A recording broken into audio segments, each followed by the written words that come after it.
If you hadn't have taken that risk, where do you think you'd be sitting today? If I had seen that post even 2 weeks earlier, I would have laughed it off and gone, he don't know, what's he talking about? But at that point in my life, it was exactly what I needed to hear.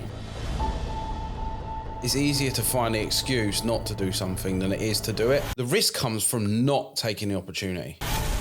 You've got to help yourself. No one's fucking coming. No one's coming. You have to be unapologetically you. The Untold Podcast is proudly sponsored by Aura Surfaces, specialists in luxury surfaces for extraordinary spaces. Like creating dream homes, building a dream life takes work. That's why we had to get behind this podcast. Real stories, real challenges, and real success. Let's get into it. Welcome to the Untold Podcast. Now, today's a little bit different because Chris is doing his hair somewhere and he's having a day out. So it's just me and Des. The best two. Today I'm going to talk about risks because I know that Des has taken quite a few risks over the past couple of years, and we feel like it's a good topic because you've got to take risks in life, eh? This week I cancelled my charting podcast. That feels like a risk. Yeah. Yeah. But we're doing this one, and there's 3 of us involved. And we'll push it. So don't worry. That's not a risk you need to be worried about. So I've got a couple of questions here. So to try and keep us on the track. But it's quite important, I think, that we set this right. So what's the first big risk that you remember taking in your life? Oh, wow. What, in my career or in my life? In your life. What's the first big risk you remember? Something that you thought... You look back on now and think, oh, God, I was panicking so much about doing that. Yeah. I don't know why, right? In my head, it's a bungee jump in Faliraki in... That's a pretty big fucking risk. I know, right? This was something like 1999. And I remember signing the waiver. If I die, it's not your fault. I remember signing that. It was a drunken promise. And we talked about this earlier. I'm a man of my word. A promise is a promise. The next morning, and I jumped off this crane, and they measured it, so you went headfirst into the swimming pool and then out again. So I'm bungee jumping what looks like a fucking matchbox from up high. So my head gets dunked in the thing and comes out. Yeah, that. I don't know why. That's always struck as one of the big ones for me. Do you remember how that felt? Do you remember how that felt before and after? Yeah. It was... I wasn't necessarily scared of the jump. It was the fact, penalty shootouts for the football, they don't say it's the penalty that freaks you out, it's the walk from the centre circle to the penalty spot. It's the same thing, going up in this crane, up and up and up and up and up. And there was people all around this swimming pool. And it sort of, you stepped out. It wasn't the jump, it was the bounce. I didn't want the bounce to go up and then unclip. That's what I had in my head. But the feeling afterwards, mate, just the relief, the joy, and it's the fact that I did that. Yeah. So now we move on in your life. A few years ago, you took a risk to to leave your comfort blanket, which was the police force, to start an Amazon journey. Oh, no, I didn't leave the police for Amazon. No? I was a civil servant, yeah. Okay. Actually, that was a big risk in itself, leaving the police to go to be a civil servant. The police is one of the most secure jobs you could ever have. Yeah. And you sign up knowing it's going to be a 35-year career. But the way the police went downhill and the public service went downhill, and this is just towards the end of the Tony Blair government when they went, you know what, we're skint, let's take it out on the old bill. Gutted the police top to bottom, and everyone marched on Parliament, and I decided, no, I'm going to quit. I was the first one to quit to join this other company that were recruiting general enforcement people. I was the first one. Within a year, that team that I joined had built to over 50 ex-coppers. That was a big risk because all of a sudden I was subject to redundancies. I was subject to disciplinaries of things because in the police you just don't get sacked. You just get moved. You know what I mean? Yeah. Nobody leaves the police because the pension's so good and all that crap.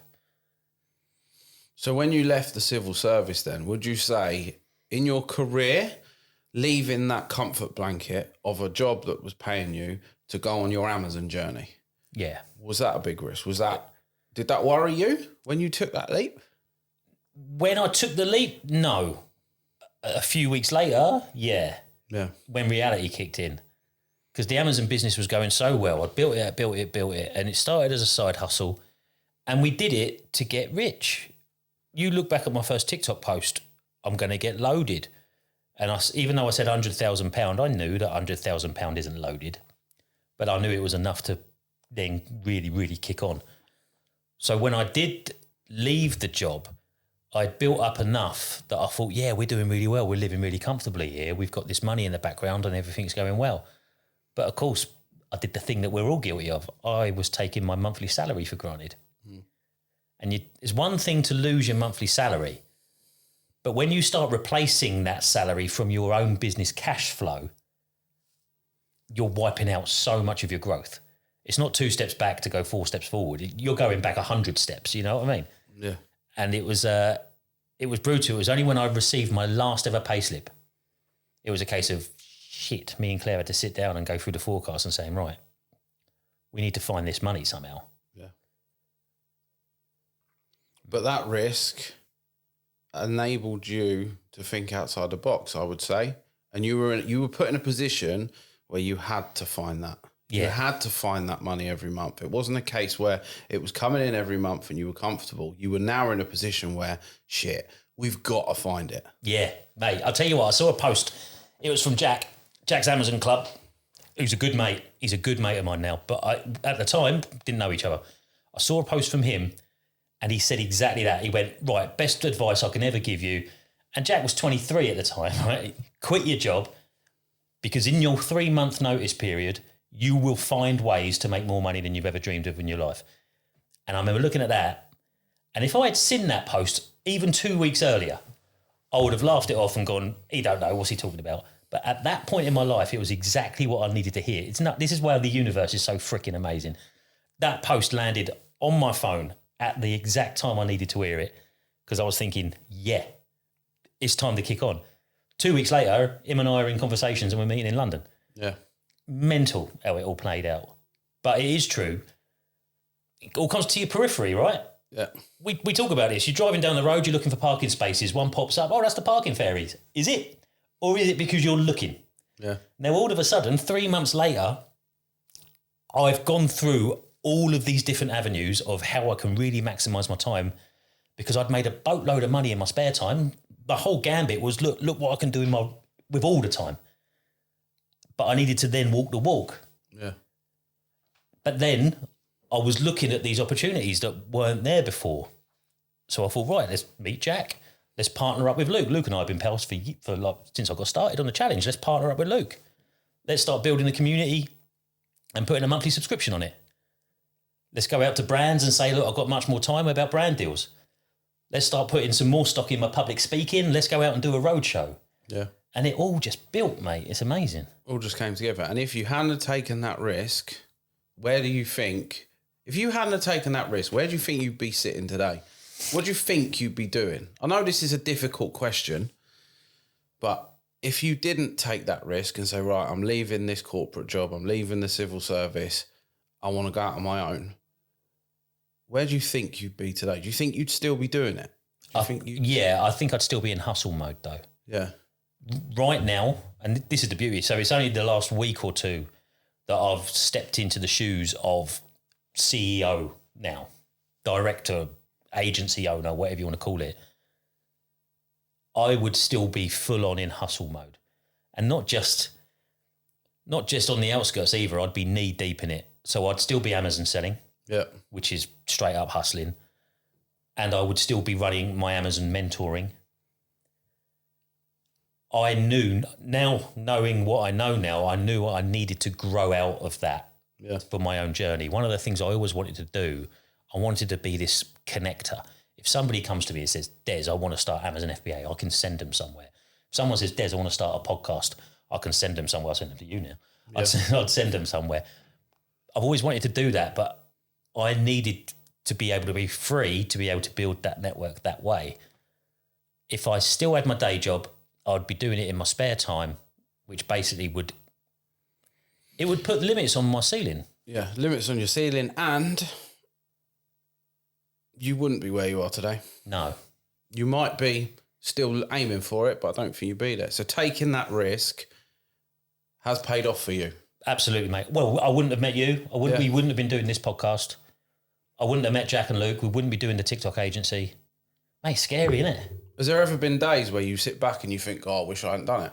No. No? No, never. No. No. And again, every month we do sit down and we think, well, how much have we got? How much can we take out of the business? Because we don't want to take much out of the business. You know what I mean? We want the business to grow and grow and grow. Yeah. The problems that I had when I got started, I've still got the same problems now with the loft and the car and the crap and stuff like that. But I won't have for long. Yeah. If I'm still in my day job, mate, I'm treading water. Yeah. And I'm stressed because I'm throwing every hour God made at this thing. Yeah.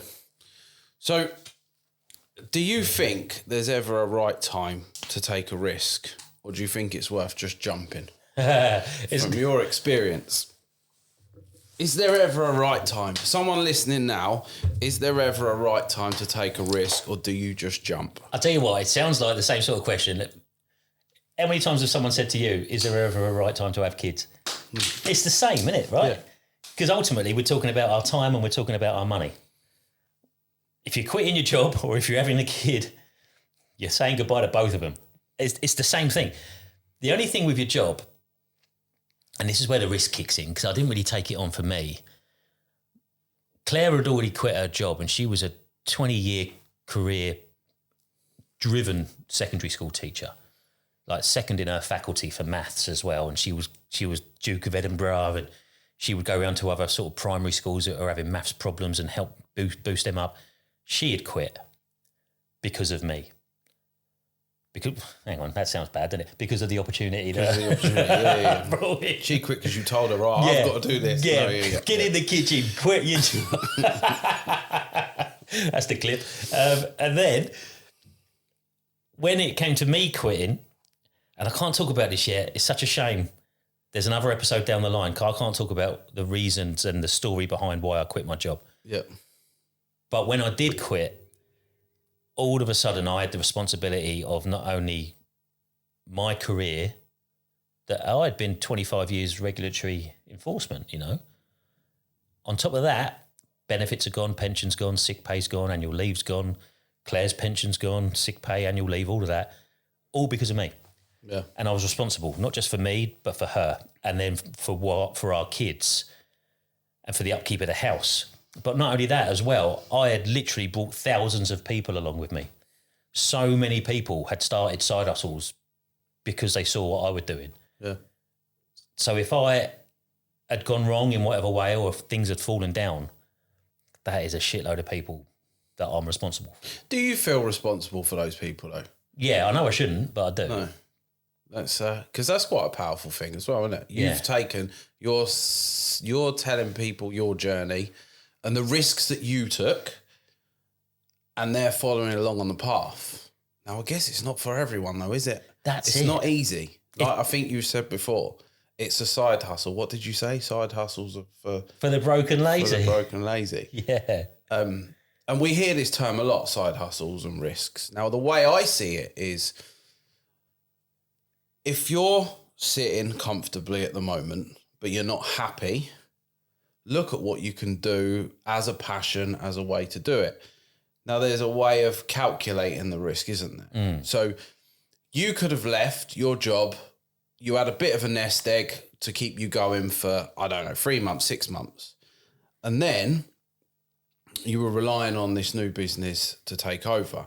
But if the new business and the new venture didn't, how easy would it have been for you to have walked back into your world that you was in before? When I was in my day job, I could have gone back. I could have taken a career break. My plan was, because it was public sector, my plan was always, right, I'm going to stop. I'm going to go from 5 days a week to 4 days a week to 3 days a week. I'm going to slowly whittle it down, and then I'll do some sort of career break. There was a guy I worked with who runs a travel blog. Lovely guy, really good guy. He and I were growing our sort of socials, and we were chatting with each other all the time. He took a career break to travel the world, but of course what he's actually doing is vlogging it and building his YouTube. That was what I wanted to do, but again, decisions were made and circumstances changed, and I had to leave there and then. I've forgotten the question. But you could have walked back if your venture, maybe not into that company, but you could have walked back into a very similar role pretty easily. No, not really. This is the crazy thing. So my niche was really specialist. I worked on a very specific piece of legislation that only one company regulates. Oh, okay. I could have gone and found another financial investigator role, but it certainly wouldn't have paid as well. Never in a million years. I probably would have been a good 20 grand less. Yeah. So it was all or nothing. It was all or nothing. Yeah. Yeah, but you're right. One of the things that I always talk about, I hate the phrase side hustle. I hate it. I hate it, but I have to use it because it's what my target audience tracks. You know, it's the key word. Yeah. So I can't help people without using that phrase, and it drives me mad. Yeah. But I can sit here and say anyone can get started, and they can. I believe it. The model you choose, the side hustle you choose, the secondary income you choose is vital to your personality, and it needs to be everything. Not everyone can podcast. No. Not everyone can stand up on stage and rattle out a 5-hour show. Not everyone can do a TikTok, mate. People don't want to do TikToks. That's fine. That's where Amazon FBA is so good. Yeah. It's so good because it teaches you everything you need to know about retail. The barrier to entry is low. You can do it. I did it with 200 quid a couple of years ago. The goalposts have changed now. I think you're looking at about 500. But on the grand scheme of things, 500 quid to start a business, learn everything there is to learn about Amazon. And it opens the door for so many bloody things, especially if you build it up with personal branding, content creation off the back of it, if you can. But again, content creation might not be for you. But everybody has an opportunity these days with the internet to make money. I don't care who you are, what background you got, what your educational levels are, whether you're even able-bodied, it doesn't matter. You can make money using Amazon FBA. And if you wanted to, then you've got e-commerce that you could dip your toe in other ways. Yeah. I swear by that. It comes back to the same thing, mate. If you're determined, you find a way. Yeah. If you're not, you find an excuse. Yeah, yeah. So many people quit. And to anyone that's listening, if you started a side hustle and you've quit, if you're blaming someone else, I'm sorry, but you're wrong. You have to look at yourself, don't you? Yeah. You 100%. You've only quit because of you. Really. Yeah. And it's easier to quit. It's easier to find the excuse not to do something than it is to do it. And I think a lot of people do that. Yeah. And I think you sort of, the risk comes from not taking the opportunity. Yes. If you want to do something, I think the risk comes from not trying it, but not giving it your all. It's all good and well. I'm gonna start a side hustle. I'm gonna do this with the plans in a year's time that replaces my income. So you do it on the side, you put as much effort in as you can. It's a year of your life. Yeah. A lot of people see these posts, take the risk, quit your job, go and start your own business. Take the risk now. That's not, for my advice would be to not quit your job and go and do it. My advice would be to find something that you enjoy, that you can do, that you can grow at. And then once it starts bringing in money, then you can make a plan as to move forward with taking the bigger risk. That's it. Mate, exactly that. I was 18 months into it before I even told my work. Yeah. Because I agree with you. And I said it from the start. I didn't even want to quit. I liked my job. Yeah. It was nice. The people were great. I had no problem with it at all. It's only when things started getting real when I realised, right, okay, if it carries on going this way, I'm going to reduce my hours by 20 hours. Yeah. And I'll see what happens that way. That was always the plan. Yeah. But you're dead right, mate. You're dead right. What the things that I find the most inspiring is that I've had people that have been following me along now for the best part of 2 years, and some of them haven't had the success that I've been able to get. Some of them have flown past me. Yeah. But it's the ones that haven't, but they're still there and they're still trying and they still understand that whatever that route they've taken hasn't been the one yet, but they've taken accountability and they said, right, well, I tried too many at once. I didn't go all in. I didn't go 80% on one. Not even all in. Kind of, you want to 80-20 it, don't you? Yeah. Those people inspire me so much because they're still in it. They're still in it and they're still learning. Yeah. And I guess with the way that the marketplace changes, especially with Amazon FBA, you said the goalposts have changed. You started with 200 quid, now it's 500 quid. Yeah. The barrier to entry is easy, which means that you've got to be slightly different. You've got to be willing to put in the legwork, and you've got to be willing to learn along the way. That's it, mate. And I guess you've still got to be learning because you're teaching other people. I bet you Amazon moves the goalposts, like Google moves the goalposts, like everybody moves the goalposts. Definitely.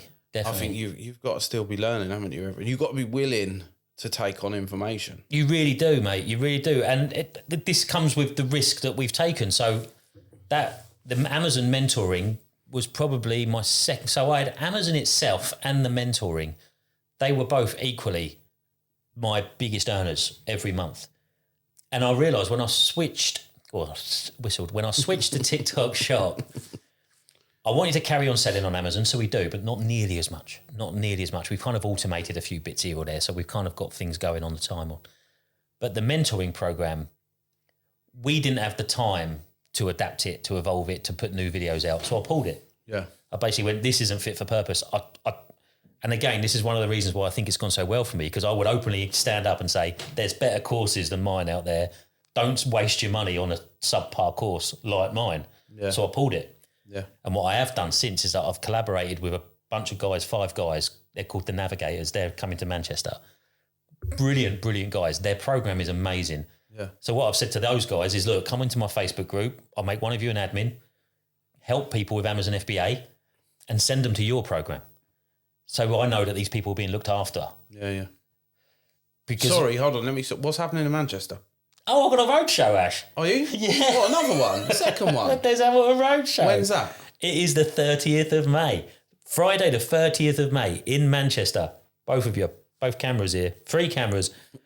And we're taking it on the road as well. You're coming along. We're going to do a live podcast on the stage somewhere in Manchester. Somewhere in Manchester. Venue will be sorted very soon. Very soon. Where do people get tickets, Des? They get them from the link that we're going to put in this show. We'll put the link in the show. Come to my TikTok. There's a link there as well. 35 quid.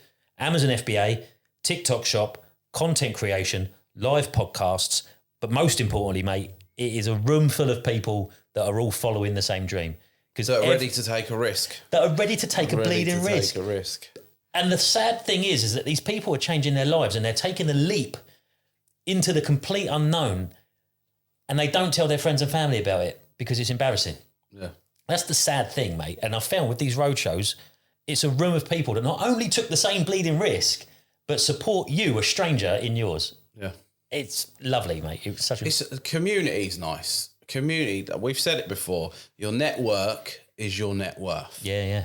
Now, I've learned that a lot in my business, what I do, because these people are doing these things and we're hanging around with these people, so we're getting involved with this stuff. And it's the same with you hosting these events. Yeah. You're going to meet people there that might say, oh, let's have a look at your videos. I'll help you out, mate. Because everybody's here to help each other. I think that's the most important thing in the current day, is that you need to surround yourself with a community of people who are going to support you. That's it, mate. And that's another reason why we did the podcast. That's it. It's the one thing that's got me to where I got to be. Yeah. If I was an Amazon seller doing my 200 to 100,000 pound challenge, there's loads of them out there. Yeah. Loads of them got started after me, but they didn't network the way that I did, and they're still in that little zone, which is fine. I'm no judging, because some people don't want to network. They don't want to put themselves out there. I'm naturally extroverted.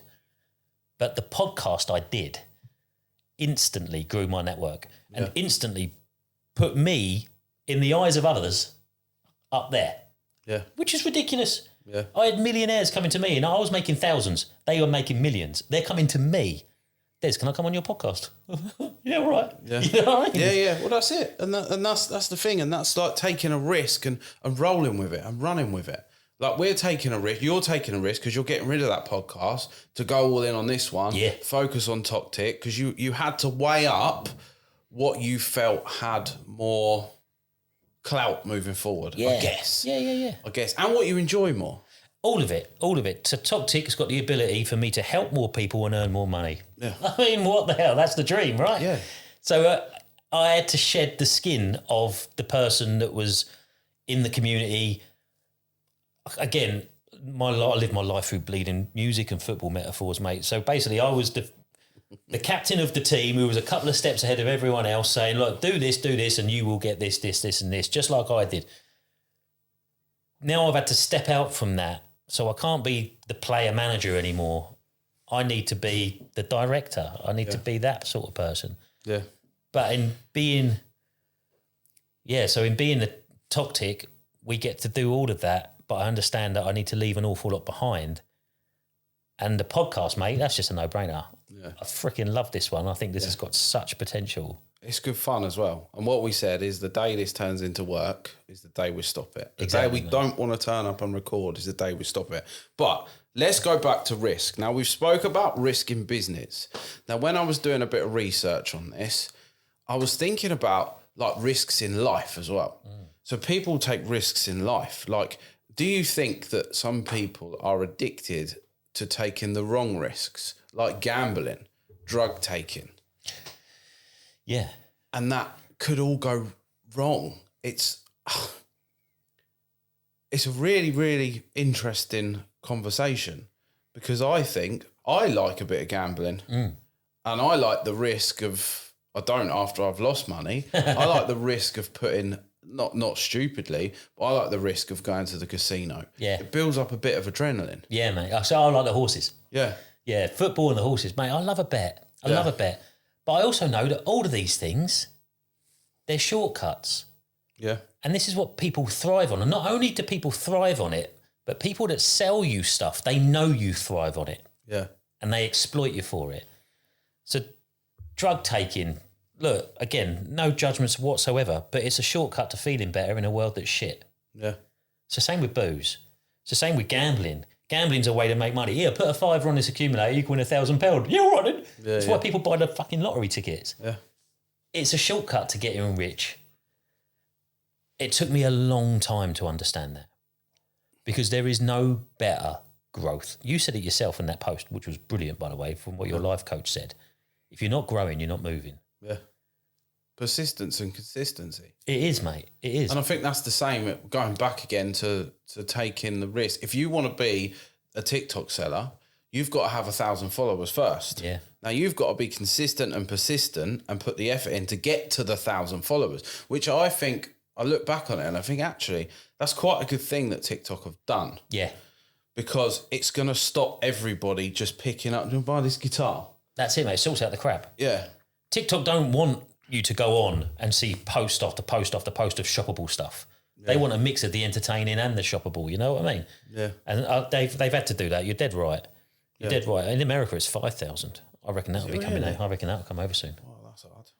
What have we got on the podcast now? 503, I think we're up to on the podcast. Yeah. Instagram hates us. Gives us 3 views for now. For now, yeah. Sorry, right.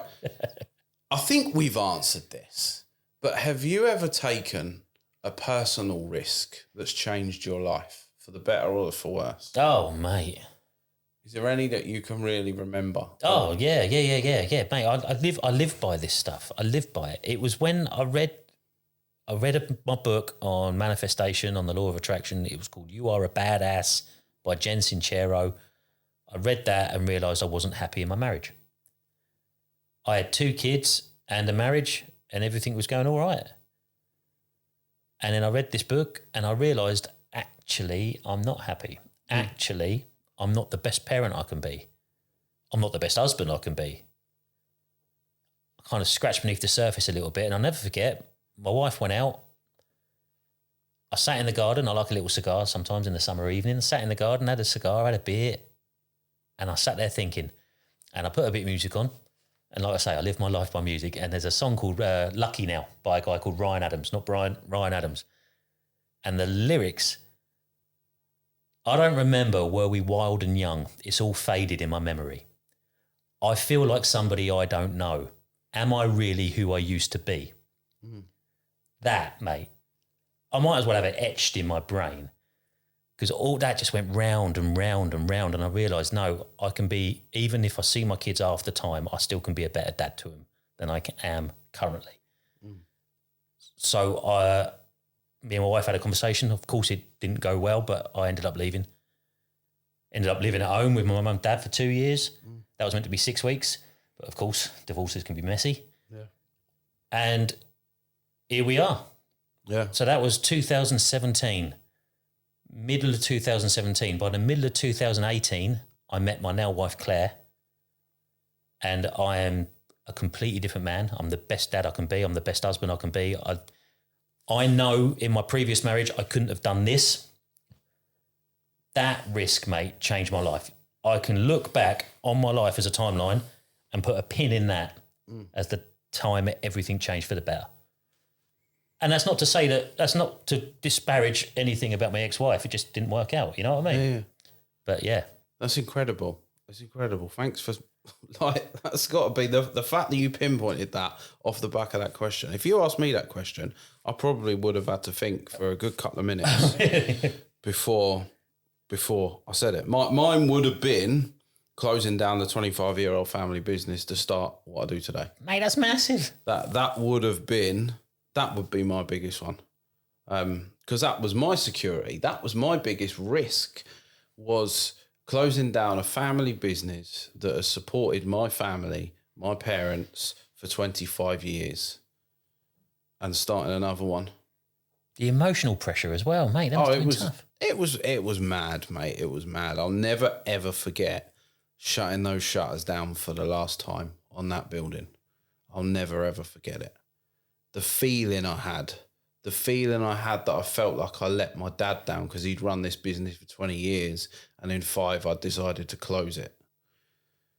But it was for the best because my dad always felt like he'd left me a burden.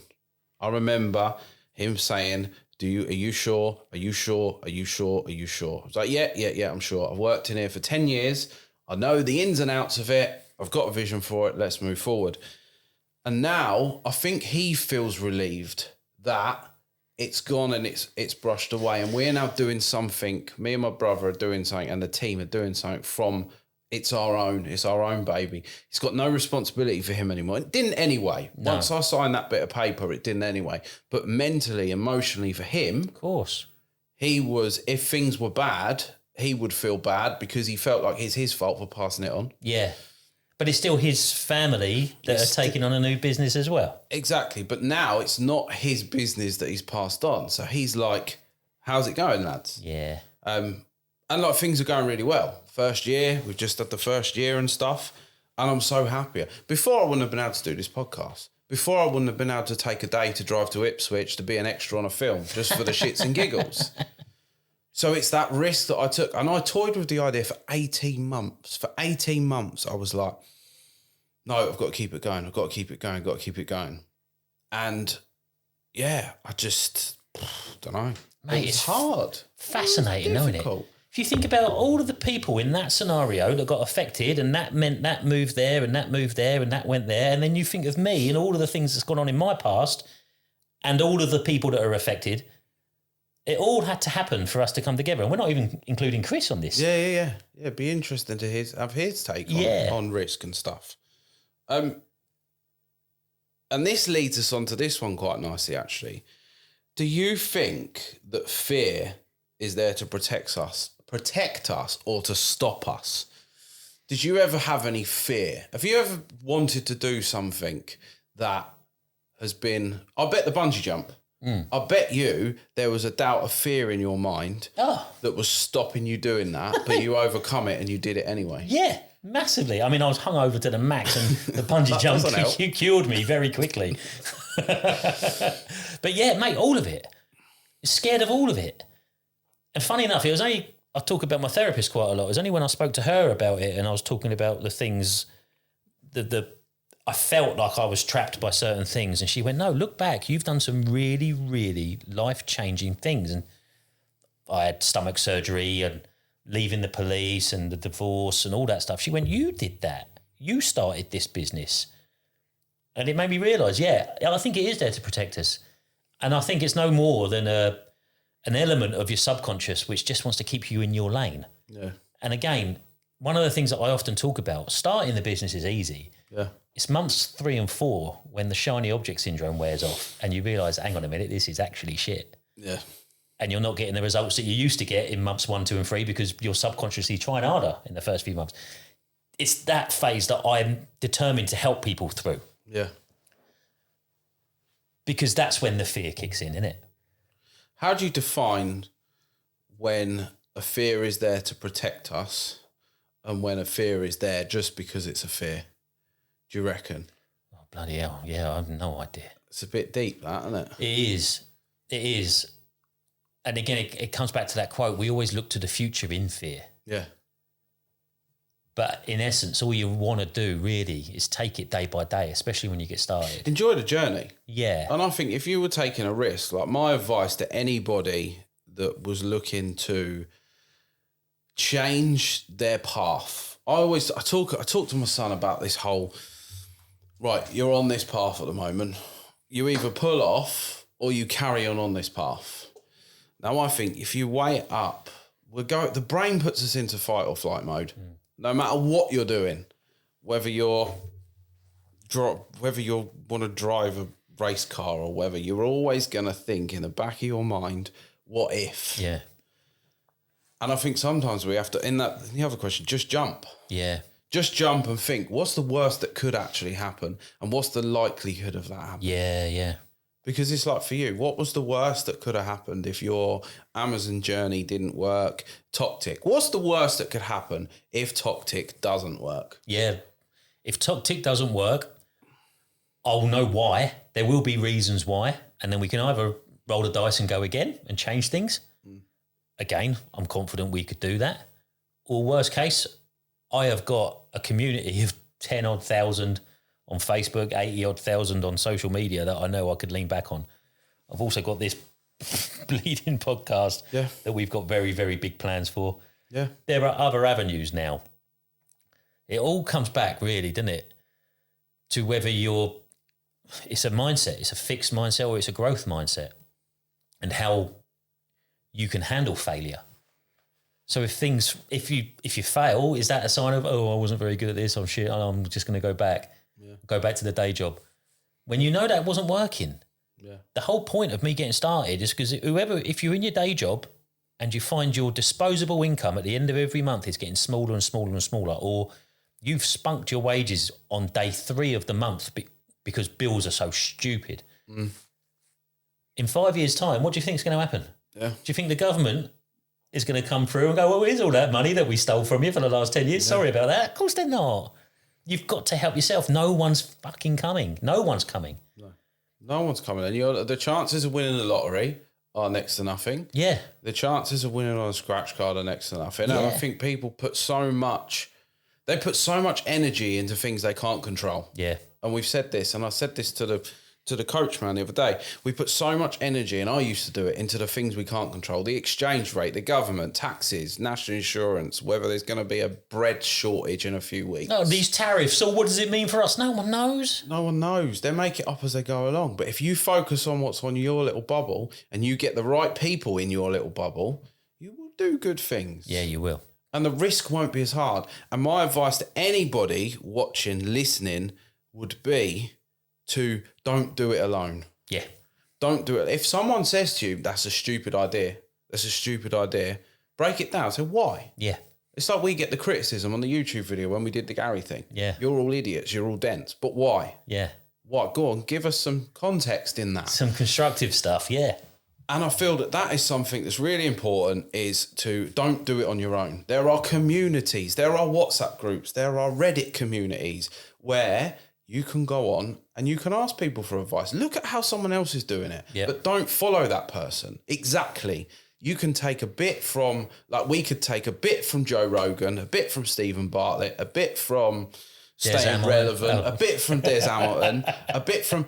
And we do our own thing. Yeah. We're all individuals, human beings, I feel. Perfect. Yeah. And you just do it. Mate, I finished the last roadshow on that exact speech. Yeah. You have to be unapologetically you. You cannot go and copy someone because that person is unapologetically them and they're better at being them than you could ever be. Yeah. So be you, because no one is better than being you than you. Yeah. And people don't understand that. Mate, again, my first post, I knew it. I knew what I needed to do. So before I pushed record on my phone for the very first time, I went away and thought, right, who is it I want to be? Who am I showing up as? What are my medium-term goals here? What are my short, medium, long-term goals?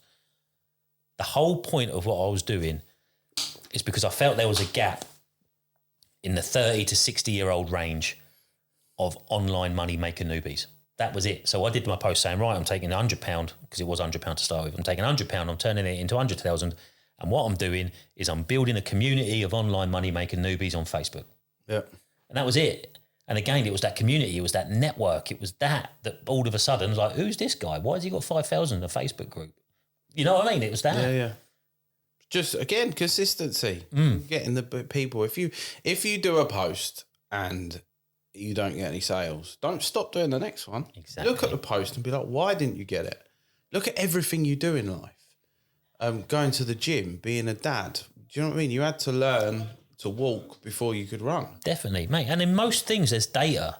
Yeah. You go and do a TikTok post and you think that didn't work. You can find out at what point in that post people stopped watching. Stop watching, yeah. So go back and say, what did you say then? Yeah, exactly. Fail faster. Take the risk, but don't set your goal. Don't set your goal in stone. I didn't know when a rocket goes to the moon. Now, I could be completely wrong, but this is what I read. When a rocket goes to the moon, it don't go straight to the moon. It will zigzag across. Pops them, and stops it off at Mars. changes. Yeah, it stops off at Mars, stops at KFC, Burger King on the way. But I used to focus on the end goal so much that I didn't know that. I'd have the end goal in sight. And you focus on the end goal, you take a risk. Oh, I want to quit my job in 12 months' time. And you're constantly focusing on that. Focus on tomorrow. What can you do tomorrow to make the next day better? Yep. And the next day better and the next day better. And compound those exercises every day and just enjoy the journey. Exactly right, mate. That's why I broke it down. It was £100 into 100,000, and I had 24 months, and I knew I needed to hit a 30% growth at least every month. Yeah. And I wrote it on a spreadsheet. I went, right, here's my goal. So even though I had my monthly target, when it turned into £200, 200,000 in 24 months with a 30% reoccurring growth. That's what makes that number. So I knew I had my monthly target. What I wasn't talking about was the fact that I also had a fortnightly target. So I broke the month down in half. So if it wasn't working, I could pivot to make my months total. You know what I mean? And then you draw a line across 12 months. Yeah. And averages it out. Exactly right. Exactly. And that's what I did. It's all goals. All of its goals, especially, I say, if you can make them quantitative. Yeah. Focus on that. Yeah. And that's exactly it, mate. You don't watch a film to know what the ending is. No. You don't. No, you enjoy when you know the ending, it ruins the film. Exactly. And you could be, I want to do this. And that's what your goal is. But in actual fact, you end up exceeding. You could have exceeded your goal because the path of entrepreneurship and the path of life changes. You were married and then you got divorced and you someone else. You go down a road and the sat-nav says, there's a crash there, mate. You want to go this way? Yeah. That's life. Yeah. And that's what I learned over the last 18 months was enjoy the journey. Yeah. And focus on the journey. Exactly right. Exactly right. Couldn't agree more, mate. I think we'll end this up. One of my favourite things is take the risk or lose the chance. Yeah. And you've got to really weigh that up. Absolutely right. Absolutely right. And, mate, we talk to ChatGPT a lot. I kind of get the idea that me and you talk to ChatGPT more than most people. My best friend. I love it. I love it. And I put all of this into ChatGPT saying, look, am I doing the right thing? I'm giving up the control of my Facebook group. I'm giving up the podcast that I said I would never give up. I am shifting from... I've removed myself from an awful lot of WhatsApp groups and a lot of chats because I've said that I'm not the one in the gang anymore. And ChatGPT said, no. What it actually said, because I've got it to talk very frankly to me, I've been telling you to do this for months, for Christ's sake. You are finally stepping into the shoes that you should be stepping into. But you're stepping out of a comfort zone into something that you're not quite sure of, but it'll be all right. No, mate, my biggest fear is that I'll turn into an arrogant prick, and this is where I need you to... We won't let you do that, mate. Exactly. We won't let you do that. That is my biggest fear, that I'm away from people and I'm not as accountable as I used to be. Yeah. But, yeah, I've got good people around me, man. Yeah, you guys, Claire, all of you will tell me when I'm being a dickhead. And that's it. And community, surround yourself with the people. That's You're it. an average of the 5 people you surround yourself with. I love it. And I'm not talking get rid of your friends who have been your friends for years. I'm talking in your professional life. If you want to be the best TikTok affiliate, surround yourself with other TikTok affiliates. Yep. And make sure you're the lowest in that group. Yeah. If you want to be an Amazon seller. Surround yourself with Amazon sellers. And the way by doing that is to go to networking events, to join groups, to go to a Des Hamilton Road show. To go to a Des Hamilton Road show, 30th of May in Manchester, venue to be confirmed. But no, that's exactly what we did. When Luke and I wanted to get into TikTok Shop, we partnered up with a guy that runs the best agency. We spoke to affiliates that earn thousands more than we did. That's what you do. That is exactly what you do. You give it the nail on the head, mate. That's it. Yeah. And that has been another episode of the Untold Podcast with your man Des and me, Ash. Follow us, give us some comments, let us know what you want to hear next week. Yeah. Or the week after, or the week after. If there's any topics you want to discuss, then let us know, because we're doing this for you, for us and for you. So yeah, we'll see you soon.